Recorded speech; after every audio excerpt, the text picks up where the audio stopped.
Mamlaka ya usafiri wa anga Marekani FAA na wakala wa usalama wa anga Umoja wa Ulaya EASA zimetoa idhini ya awali kwa kifaa cha mafunzo ya urubani cha Boeing 777-9. Tarehe 20 Februari mwaka 2026, Boeing ilitangaza kuwa cheti cha kuidhinishwa kwa kifaa hicho cha mafunzo kinamaanisha kuwa kampuni iko hatua moja karibu zaidi na kuanza mafunzo ya marubani yaliyoidhinishwa na wasimamizi wa usafiri wa anga.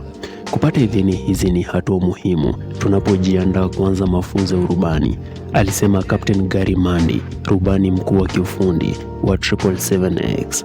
Marubani watanufaika na uzoefu wa mafunzo unaozama kikamilifu, yani immersive training experience, utakaosaidia kuhakikisha utayari wa uendeshaji kwa wateja wetu wa 777-9. Vifaa vya mafunzo ya 777-9 vimewekwa katika kituo cha mafunzo cha Boeing kilichopo uwanja wa ndege wa London Gatwick na vimetengenezwa kwa ushirikiano na kampuni ya CAE. Vifaa hivyo vinaiga mifumo ya kisasa ya ndege hiyo, hivyo kuwezesha marubani kupata umahiri katika vipengele vyote vya uendeshaji wa ndege ya kisasa zaidi ya masafa marefu, yani widebody kutoka kwa Boeing. Timu ya Boeing pia ilifanikiwa kukamilisha safari ya kwanza majaribio ya 777-9. Marubani pamoja na waendeshaji wa mifumo na wachambuzi wa safari za ndege walikamilisha safari ya saa 2 na dakika 27 ili kudhibitisha uwezo wa uendeshaji na utendaji wa ndege hiyo.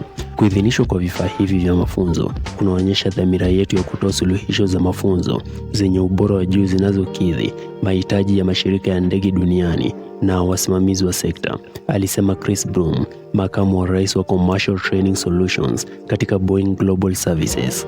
Baada ya idhini hii ya awali, vifaa hivyo vitatumika na mamlaka za usimamizi kudhibitisha na kuidhinisha mitaala ya mafunzo kabla ya wateja kuanza rasmi mafunzo ya marubani wao.